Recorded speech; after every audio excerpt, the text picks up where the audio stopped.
Un pays du Sahel défie l'ordre semencier mondial après des décennies de dépendance silencieuse actuelle persistante. Une loi de 900 millions de dollars rompt avec les OGM, recentre les variétés locales et bouscule des marchés longtemps dominés par quelques géants agro-industriels à l'échelle africaine. Pourquoi cette décision portée par Ibrahim Traoré concerne-t-elle aussi les agriculteurs, les États voisins et l'équilibre agricole bien au-delà du Burkina Faso? En toile de fond, une souveraineté alimentaire revendiquée pourrait redessiner alliances, coûts, pratiques rurales et rapports de force régionaux dans les mois à venir. Cette analyse s'engage à éclairer ce que cette réforme change réellement et pour qui. Elle ne promet ni slogan ni verdict rapide, mais une lecture structurée des enjeux, des bénéfices attendus et des risques assumés. L'intérêt pour le lecteur tient en un point précis: comprendre comment une décision agricole nationale peut produire des effets en chaîne économiques, sociaux et géopolitiques sans quitter le terrain des faits disponibles. L'enjeu central dépasse la technique semencière.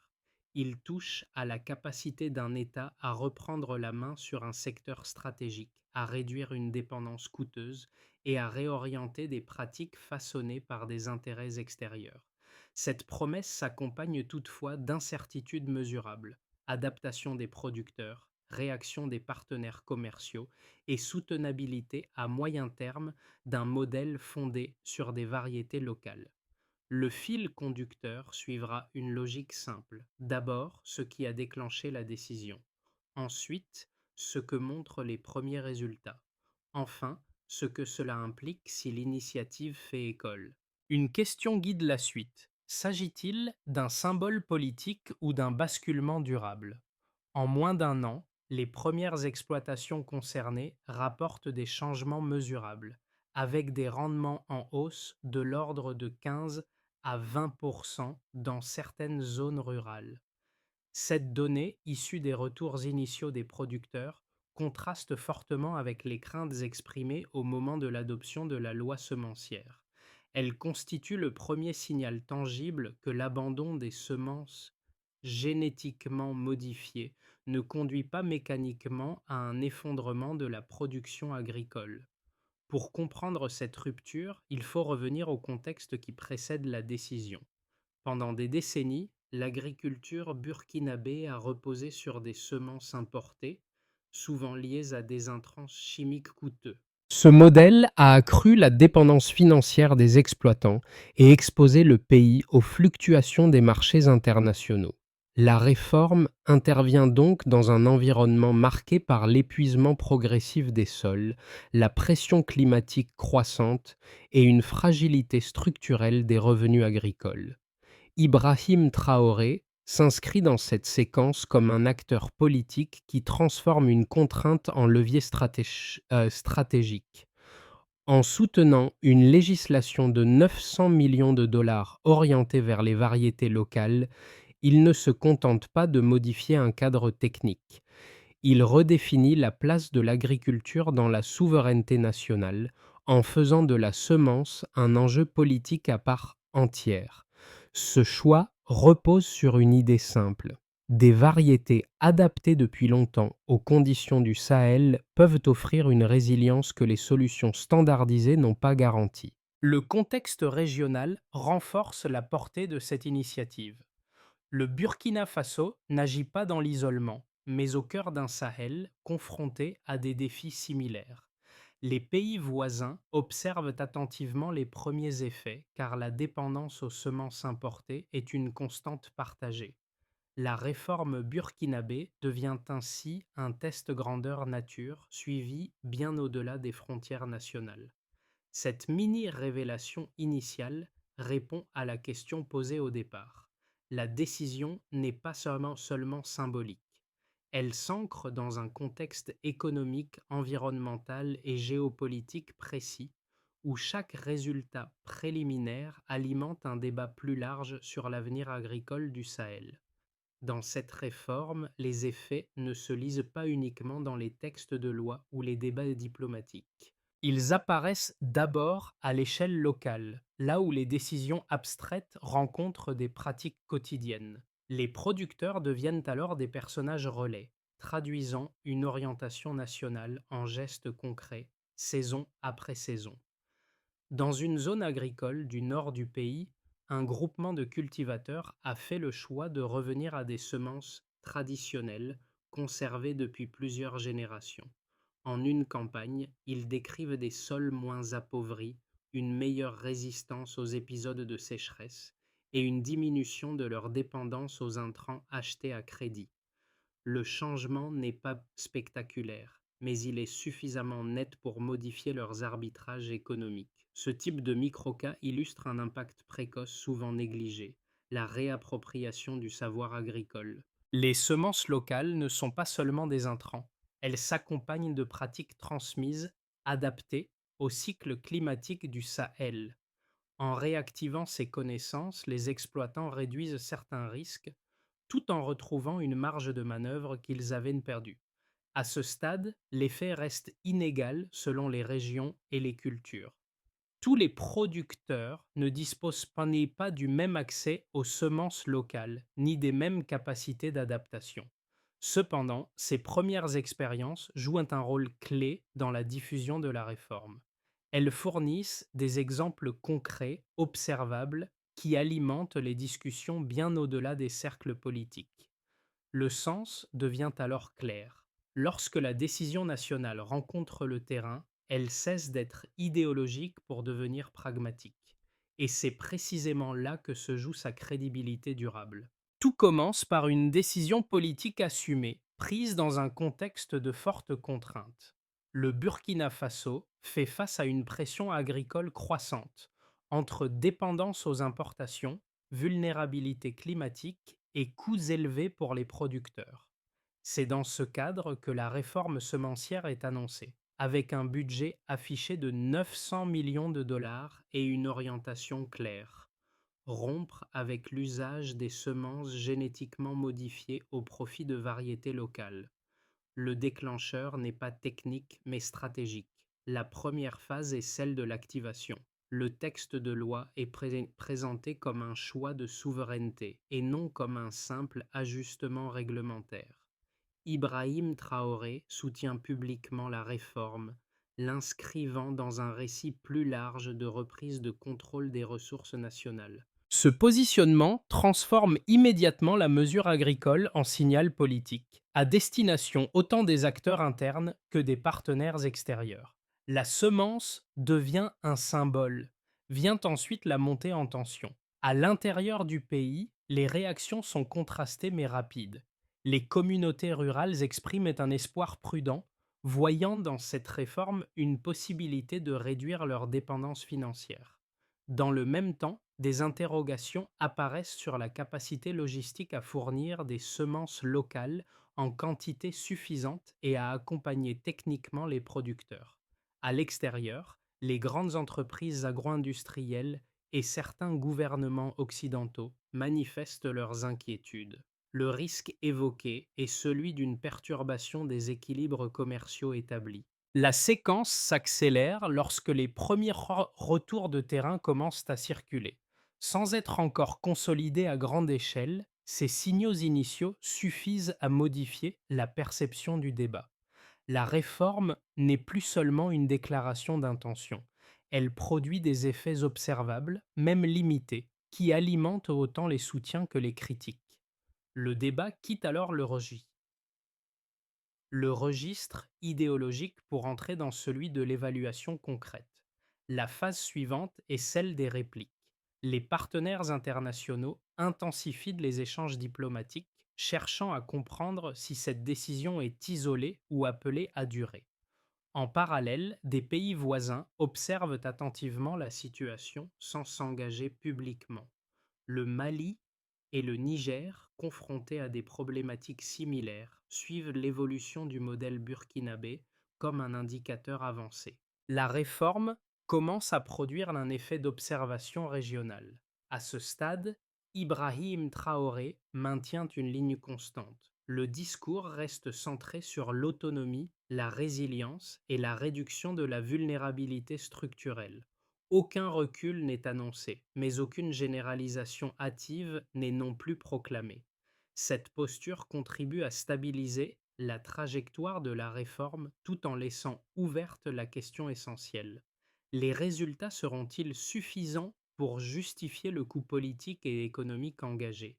La séquence des événements dessine ainsi un enchaînement clair. Une décision déclenche un débat. Le débat provoque des réactions. Les réactions ouvrent une phase d'observation critique. Et c'est précisément dans cet intervalle que se joue la suite. La réforme restera-t-elle une exception nationale ou deviendra-t-elle un précédent régional? Le premier repère quantitatif concerne les rendements agricoles.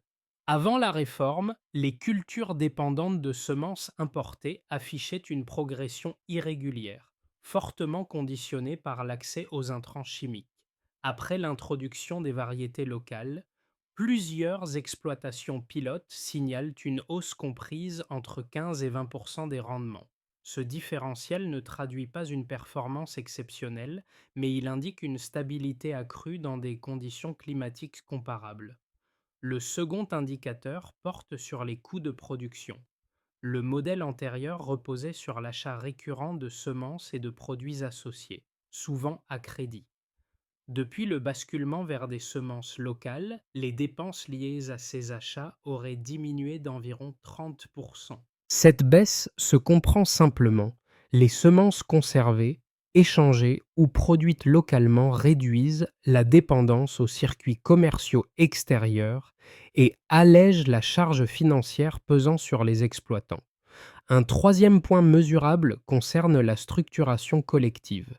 Dans certaines régions, le nombre de coopératives dédiées à la conservation et à la diffusion de semences indigènes progresse d'environ 25%. Cette évolution ne se limite pas à une dynamique administrative. Elle reflète une réorganisation du tissu agricole où les producteurs mutualisent savoir, stocks et stratégies face aux aléas climatiques et économiques. Ibrahim Traoré s'appuie sur ces données pour défendre la cohérence de la réforme.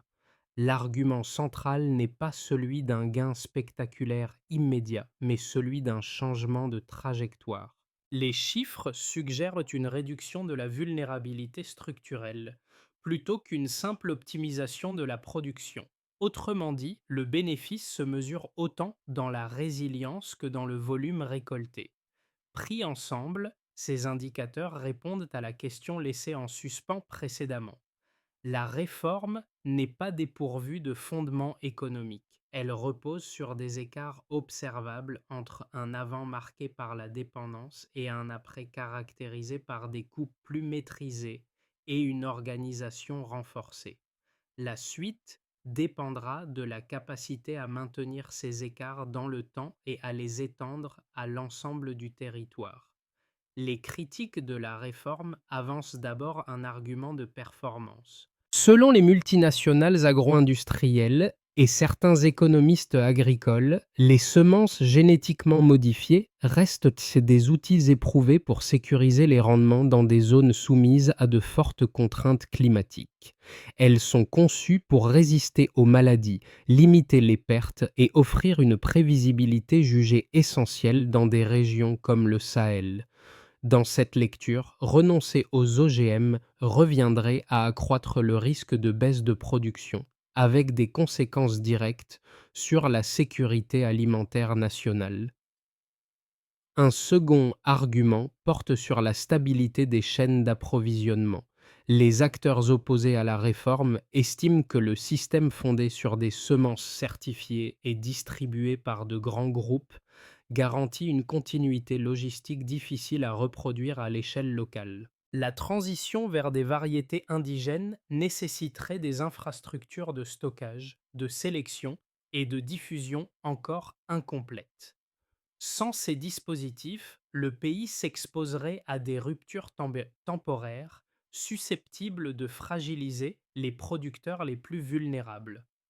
Face à ces critiques, les partisans de la réforme avancent une réponse structurée. Il souligne que les rendements élevés associés aux OGM ont souvent été obtenus au prix d'une dépendance accrue aux intrants chimiques et à l'endettement des exploitants. La performance, dans ce cas, masque une fragilité économique de long terme. Les premières données issues du terrain suggèrent que les semences locales, bien que moins standardisées, offrent une meilleure adéquation aux conditions écologiques spécifiques, réduisant certains risques systémiques. Concernant la logistique, l'argument inverse met en avant une dynamique d'apprentissage progressif.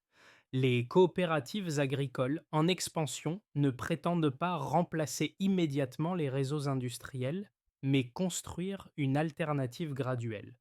Cette approche accepte une phase de transition, considérée comme le coût nécessaire pour sortir d'un modèle jugé structurellement déséquilibré.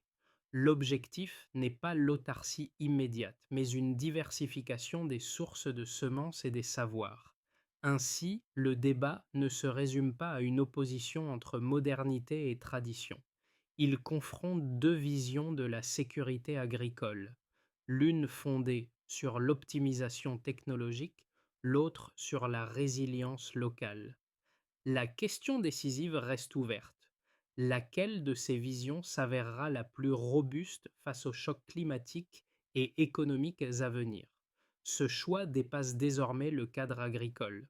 À ce stade, la réforme ne peut plus être lue comme une simple expérimentation nationale. Elle agit comme un révélateur d'un rapport de force plus large entre modèles agricoles concurrents.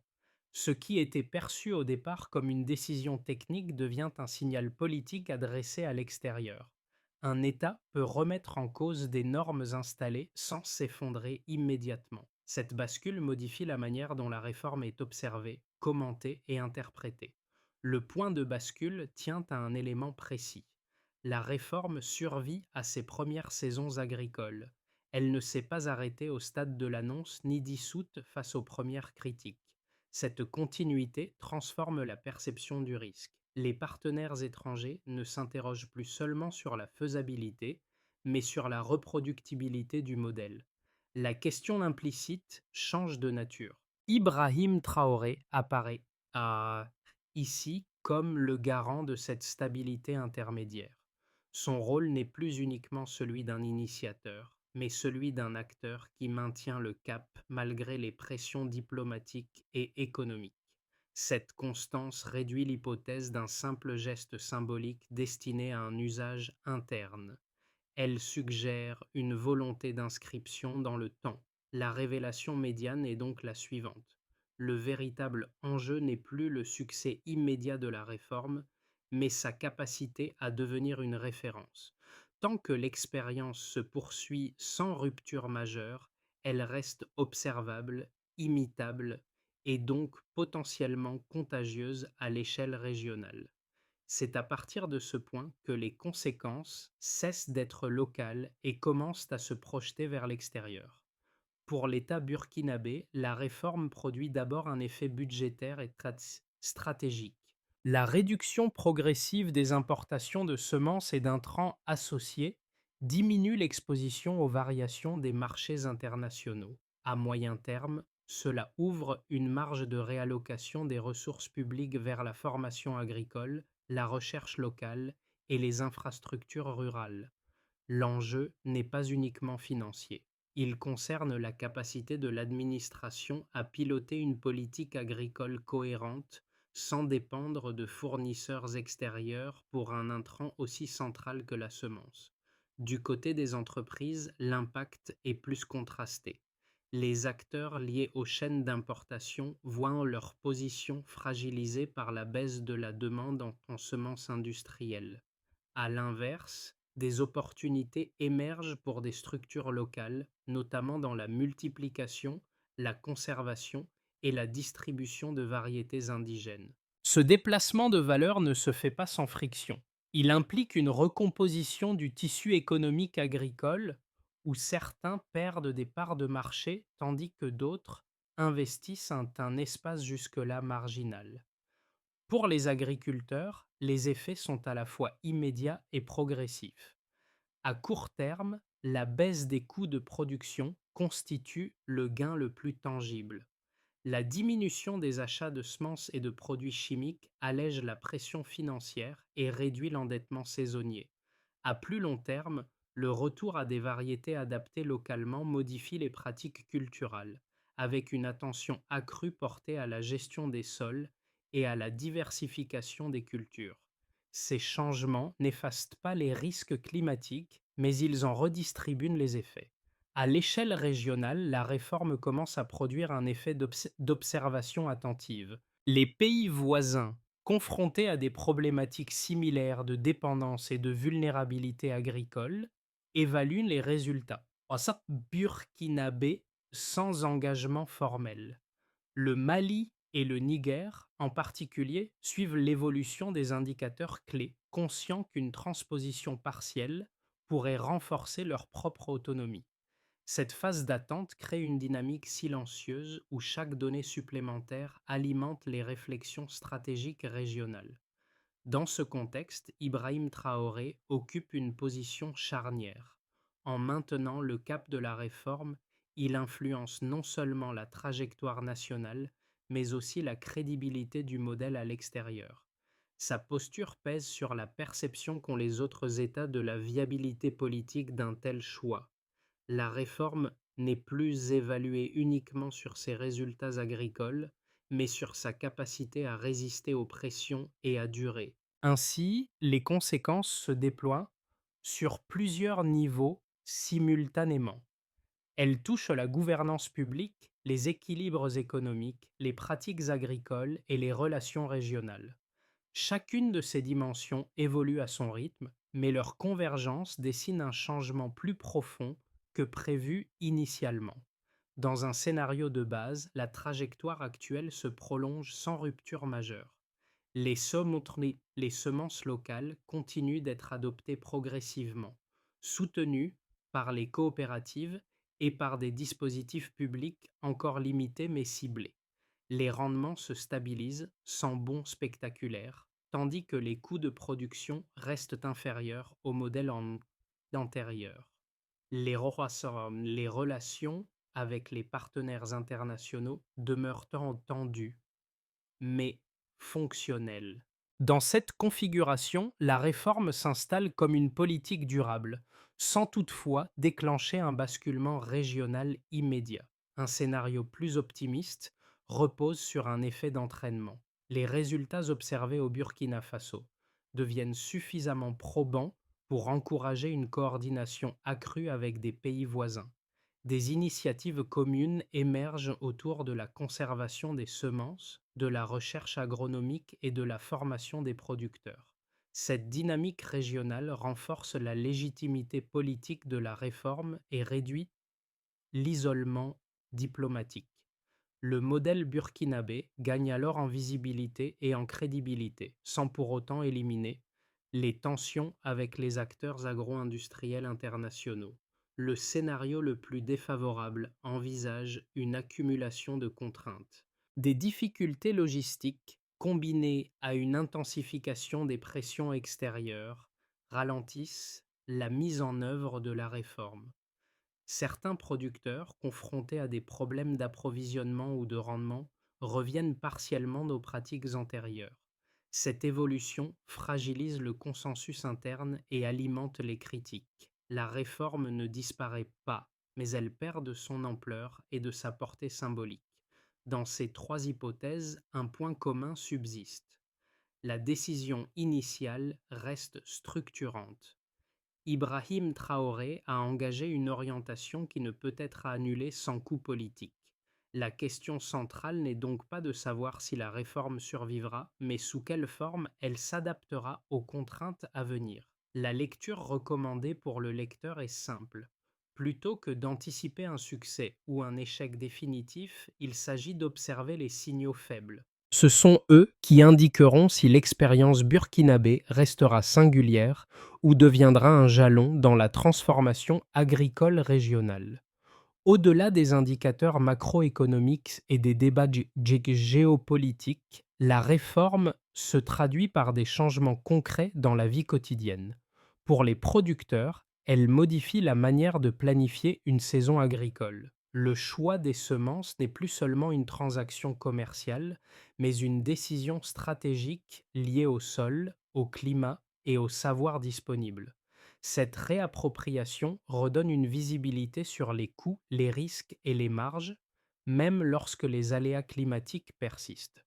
Pour les familles rurales, les effets se manifestent indirectement. Une réduction de l'endettement saisonnier allège la pression financière pendant les périodes de soudure. Lorsque les dépenses liées aux intrants diminuent, une part des revenus peut être réaffectée à des besoins essentiels, comme l'éducation ou la santé. Ces ajustements ne transforment pas immédiatement les conditions de vie, mais ils modifient des équilibres fragiles qui pesaient sur les ménages. Les jeunes agriculteurs constituent un autre groupe clé. La réforme crée un espace pour des pratiques agricoles perçues comme plus autonomes et plus durables. Elle valorise des compétences locales, parfois délaissées, tout en ouvrant la porte à des formations techniques adaptées aux réalités du terrain. Cette combinaison entre héritage et innovation peut rendre l'activité agricole plus attractive pour une génération souvent tentée par l'exode. Pour le lecteur, même éloigné du contexte sahélien, l'enjeu résonne différemment. Il pose une question universelle. Jusqu'où un modèle économique peut-il être efficace s'il repose sur une dépendance structurelle? L'expérience burkinabé invite à réfléchir aux coûts cachés de la standardisation et aux bénéfices potentiels de solutions ancrées localement. Ces effets, encore partiels, rappellent que les politiques publiques prennent sens lorsqu'elles modifient des trajectoires individuelles. C'est à ce niveau, discret mais durable, que se joue l'impact réel de la réforme. Pour que la réforme produise des effets durables, plusieurs conditions opérationnelles doivent être réunies. La première concerne la formation. Il s'agit d'accompagner les producteurs dans l'usage optimal des semences locales en diffusant des pratiques adaptées au sol et au cycle climatique. Des dispositifs de formation ciblés, portés par des agronomes et des réseaux coopératifs, permettent de réduire les écarts de résultats entre régions et d'éviter des retours en arrière liés à des échecs techniques. La deuxième condition porte sur les infrastructures. La conservation, la sélection et la multiplication des semences indigènes exigent des capacités de stockage et des circuits de distribution fiables. Sans ces éléments, la transition reste vulnérable aux ruptures d'approvisionnement. Un investissement progressif dans ces infrastructures sécurise la chaîne et renforce la confiance des producteurs dans le modèle proposé. Un troisième levier concerne la coordination institutionnelle. Les politiques agricoles, les programmes de recherche et les mécanismes de financement doivent être alignés. Cette cohérence réduit les frictions administratives et accélère l'apprentissage collectif. Elle permet également de mesurer les résultats de manière plus rigoureuse en distinguant les effets conjoncturels des tendances de fond. La dimension régionale constitue un quatrième axe. Des partenariats avec des pays voisins peuvent faciliter l'échange de semences, de données et de savoir-faire. Cette coopération réduit l'isolement du Burkina Faso et transforme une initiative nationale en plateforme d'expérimentation partagée. Elle renforce aussi la capacité collective à répondre aux pressions extérieures. Dans ce cadre, Ibrahim Traoré joue un rôle de catalyseur. En maintenant un cap lisible et en soutenant ces étapes successives, il conditionne la crédibilité du processus. La feuille de route n'est pas figée, mais elle offre un enchaînement clair. Former, équiper, coordonner, coopérer, puis évaluer. C'est à ce prix que la réforme peut passer du statut d'expérience observée à celui de référence consolidée. Le retour au champ évoqué plus tôt, celui de producteurs renouant avec des semences conservées de longue date, prend ici une valeur symbolique plus large. Ce micro-cas n'était pas une anecdote isolée. Il annonçait une transformation plus profonde où des choix politiques redonnent une place centrale à des gestes agricoles longtemps marginalisés. Ce lien entre décision nationale et pratique locale constitue le cœur du récit. Au fil des étapes, la réforme a cessé d'être perçue comme une rupture brutale pour devenir un processus lisible. Elle a révélé des tensions, exposé des fragilités, mais aussi ouvert des marges d'action inédites. Les résultats restent partiels, parfois inégaux, mais ils ont suffi à déplacer le débat. L'agriculture n'est plus seulement un secteur économique, elle redevient un levier de souveraineté et de projection collective. Dans cette trajectoire, Ibrahim Traoré incarne une continuité plus qu'un moment. Son rôle ne se limite pas à l'impulsion initiale. Il s'inscrit dans la durée en assumant les coûts politiques d'un choix qui refuse la facilité du statu quo. Cette constance donne à la réforme une densité particulière, au-delà des chiffres et des scénarios. Une phrase résume l'enjeu. La semence engage l'avenir. Ce rappel boucle le fil ouvert au départ. Ce qui se joue aujourd'hui au Burkina Faso dépasse la technique agricole. Il touche à la capacité d'un pays à décider, à expérimenter et à tenir dans le temps. Au terme de ce parcours, la réforme semencière burkinabé apparaît moins comme une réponse définitive que comme une invitation à repenser des évidences installées. Elle montre qu'un choix politique, même porté par un pays aux moyens limités, peut déplacer des lignes longtemps considérées comme intangibles.